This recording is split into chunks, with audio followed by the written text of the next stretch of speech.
I'm November Davies. Appropriately enough, my mother said she took one look at me when I was born and realized I was going to march to the beat of a different drummer and named me appropriately. My middle name is Blythe, which means free-spirited. I've been a diabetic for going on 36 years, a type 1 diabetic at a time when not much was known about the disease.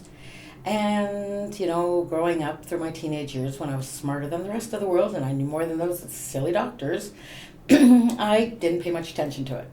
So in my late 30s, I paid for it, my teenage silliness, and I went blind due to diabetic retinopathy. I lost my sight in 5 days. Drove my car there. They cut my license up. It was horrible. I could see it then. And I was left with, well, we can't do anything. Come on back in a couple of weeks. We'll operate then.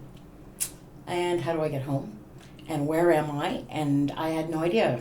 I'm not from the city. I was in Toronto. No idea about streetcars and GO Transit, because I've been driving for a lot of years. And all of a sudden, well, I might have had a little bit of rage. I might have thrown my glasses into the street and they might have gotten run over. So I really couldn't see anything then. I'd always, for some reason, the story, The Miracle Worker, had stuck with me and I read it when I was very young.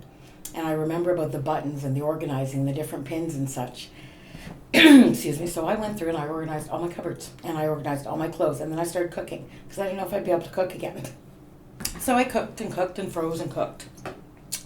And I counted all my steps outside and everything, and that's kind of how it went. I got a hold of CNIB, and they came out and gave me a cane and taught me how to use it, not knowing that I was never supposed to go anyplace myself without CNIB first coming and showing me how to get there. I don't have time for that, so I'm a Tim Hortons junkie. I will admit it. I really am.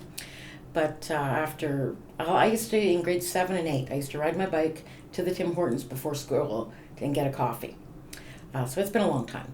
And all of a sudden, I'm not getting Tim Hortons anymore. Nobody's bringing me Tim Hortons. And so my dog, who is a Jack Russell, he's not a guide dog, and I decided we were going off to Tim Hortons. Come hell or high water. Took 2.5 hours to get there. And I met this lady who told me that you people scare me. Okay? You people? You blind people. Okay. Well, you're out walking here. You should be at home where you belong. When are you going to stay at home? And I went, I guess when people like you stop thinking I should be there.